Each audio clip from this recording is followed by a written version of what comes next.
We're going to test position and motion testing of the facet joints now. So when I palpate this patient's lumbar spine, I should feel the facets or the transverse processes evenly on each side as I work my way up. If I feel one that feels shallow on one side and deep on the other, that's indicative of a rotated segment. If I feel it in neutral, it's a major motion restriction. So the first thing I do is I palpate in neutral, and if I feel deep on the left and shallow on the right, it feels like it's rotated to the right.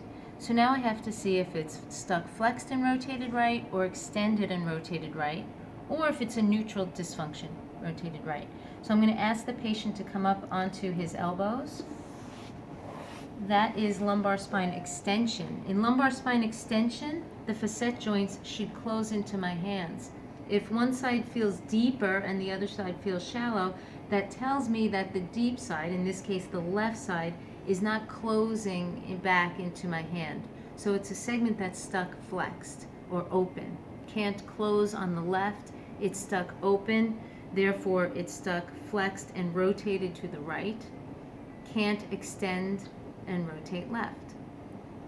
If it stayed even or evened out in this position, I know it's not a problem with the patient's ability to extend. I'm going to check flexion. So I'll bring the patient back into sitting back on his heels. And as he sits back onto his heels, that creates flexion. In the flexed position, I'm looking for the facet joint's ability to open.